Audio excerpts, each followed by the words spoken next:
মানুষের সবচেয়ে দামি যে পোশাক তার মধ্যে একটি হলো আত্মসম্মানবোধ। কিভাবে আমার রোগীদের আমি সেই আত্মসম্মান বোধে বিন্দুমাত্র আঘাত না করে সহযোগিতা করতে পারি? কিভাবে আমার সম্মানিত রোগী এবং তাদের স্বজনদের প্রতি আরেকটু মানবিক হওয়া যায়? অনেক সময় ওনারা আমাকে বলেন কিছু ডিসকাউন্ট দিতে বা কিছু কমিয়ে রাখা যায় কিনা।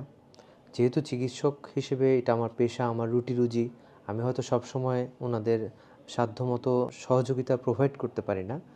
তাই আমি দেখলাম একটা কাজ করা যায়।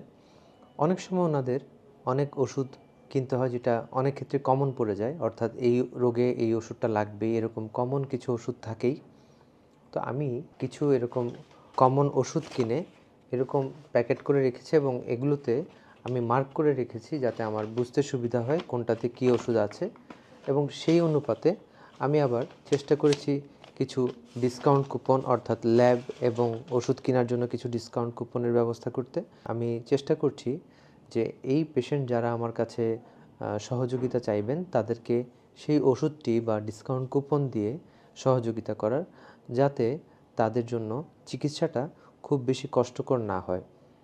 সামনে আমার চেষ্টা থাকবে আরও বেশি ডিসকাউন্ট কুপন এবং ওষুধের জোগাড়যন্ত্র করার।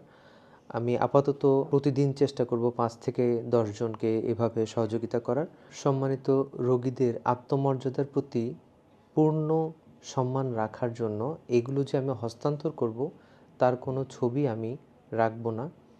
কারণ ওনাদের হয়তো পরিবেশ পরিস্থিতির কারণে ওনাদের সামর্থ্য এখন কিছুটা কম। হয়তো কোনো না কোনো দিন ওনারা আমার চেয়ে অনেক অনেক বেশি সামর্থ্যবান হয়ে যাবেন। সেই দিন এই ছবি তাদেরকে পীড়া দিতে পারে।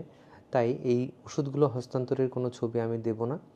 আপনারা যদি সোশ্যাল মিডিয়ায় প্রচার করেন তাহলে যাদের আসলেই প্রয়োজন সেই অসহায় মানুষগুলো জানবে এবং আমার কাছে চিকিৎসা নিতে আসবে এবং আমার পক্ষে আপনাদের মাধ্যমে তাদেরকে সহযোগিতা করা সহজ হবে।